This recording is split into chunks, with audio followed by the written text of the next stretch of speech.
I want to talk to you today about a very interesting topic, and that is what happened to the old Carter defense? That's a defense that used to be run a lot in over 80 cases in the province, and I'm going to talk to you about that today. What happened to it? Because it was a very effective defense, and I have to give you a little bit of history. In 1985, there was a case called Regina v. Carter, which went to the Ontario Court of Appeal. And that case basically said this. First of all, it became what we euphemistically called the two-beer defense. And I'll get what that means in a second. But the case basically stood for this proposition. If an accused is charged at that time with an over 80 case, they were entitled to come to court to say, look, I only had 2 beer or I only had 3 beers. They brought their buddies. They said, we're drinking beers in rounds. You hire a toxicologist to say, look, this is a 6-foot, 26-year-old man. If he had 3 beers, his reading would have been below the legal limit. It would have been between, say, 20 milligrams and 60 over a number of hours. And at the time the breath test was taken, the police were saying it was like 120. You didn't even have to attack the machine. You didn't have to show the machine was accurate. The court would just look at the accused's testimony and said, look, is he a credible witness? Has he raised a reasonable doubt? I don't necessarily believe him. He's probably lying, in fact, but I can't completely reject his evidence. If the judge said, well, it raises a reasonable doubt, I'm going to find him not guilty. That was the Carter defense. It was extremely effective in Ontario and, in fact, in other provinces as well.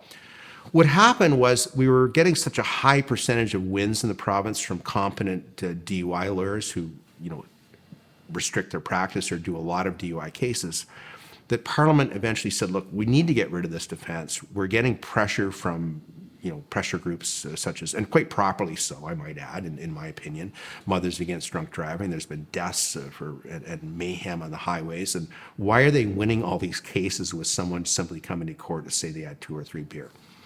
That's the political aspect of that. In 2008, then, we largely abolished the Carter defense. There's very narrow exceptions to that, and it's a much different defense now. I don't even want to call it the Carter defense, and it's so difficult to bring now. It's rarely brought. I suppose there's a few examples in Ontario. But right now, in Ontario, you can still come to court and say, look, after 2008, I had 2 or 3 beer or 4 beers. Here's my toxicologist to say I'm below the legal limit.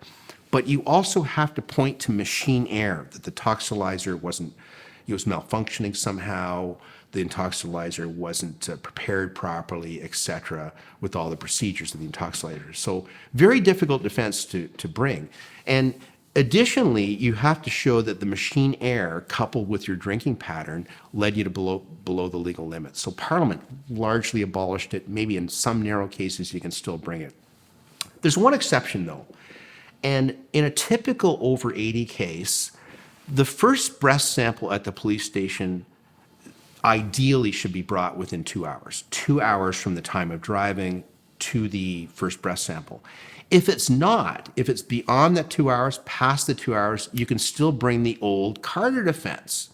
But what have judges been, so you don't need to go through the new law, you're back to the old law post 2 hours, which sounds great, except if you look at the case law in the province since 2008, very few people have been successful, even on the old Carter defense, with a post 2 hour reading.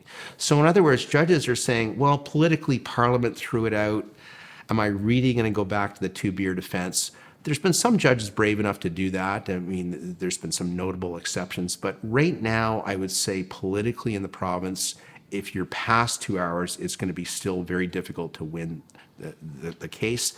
I don't say don't bring it because there are just some judges who might still follow the old Carter law in that regard.